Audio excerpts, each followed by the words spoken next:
If you were to look at the top charts for the year 1983, there would be one song that seemed to be an obvious outlier. That song? Naive Melody, or This Must Be the Place. Recorded in 1982 by Talking Heads and written and sung by David Byrne, this track was released as a part of their album Speaking in Tongues as the 9th song. While its content was, on the surface, seemingly similar in essence to other top songs of the time, Love, this song was very different in many ways. Yet despite this, Naive Melody by Talking Heads still manages to be one of the most effective examples of songwriting from that era. This video will examine 3 significant musical elements that have been masterfully applied to increase the enjoyability and effectiveness of the song. These are timbre, duration, and pitch.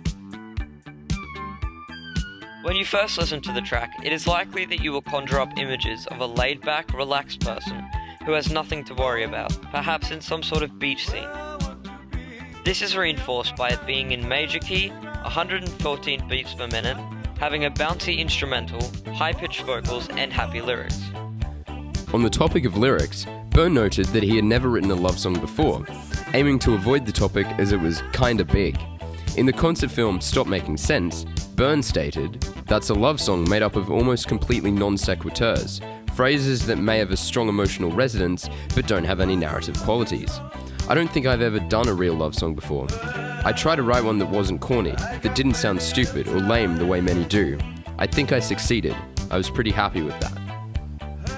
The song features disjointed but emotive lyrics with phrases such as, "It's okay, I know nothing's wrong, nothing. I have plenty of time. I guess I must be having fun." These further the idea of the song being laid back and calm. Continuing in this fashion, the timbre of Naive Melody plays a large part in aiding the overall feeling of the song. The chief instruments include drums, vocals, and a sequential circuit's Prophet 5, which plays the bass, something that sounds like a steel guitar, and various other sounds. While this track is quite heavily layered, the chosen instruments mean that it does not sound heavy and in fact has a quite light feel. One element to note is the squeak noise played on the Prophet 5 that sounds like a steel guitar. This seems resemblant of the noise in Sleepwalk by Santo and Johnny, which is most commonly connected with beachy scenes.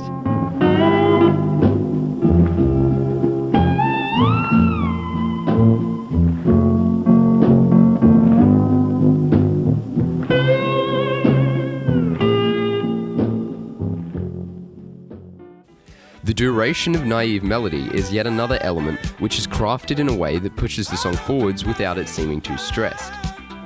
The song is 4 minutes and 56 seconds long, which was around the average for popular songs at the time, and the BPM is 114, which is not too slow, but not too fast, reflective of the track's feeling as a whole. The instrumental beats are all quite fast and short, whereas the vocals are slightly more drawn out. Along with this, Naive Melody is in 4/4, which means there are 4 crotchet beats per bar. This helps reinforce the laid-back feel and gives the song a walking feeling. Finally, the pitch of this piece is also very effectively operated. Despite the high vocals being sung by a male, the notes are quite high, consistently reaching a G in the chorus and hitting a B sometimes also. The instrumental too is quite high. This helps the song feeling energetic and light. Along with this, This Must Be the Place is performed in the key of G major. Major keys are brighter sounding than minor keys and therefore appear to be happier.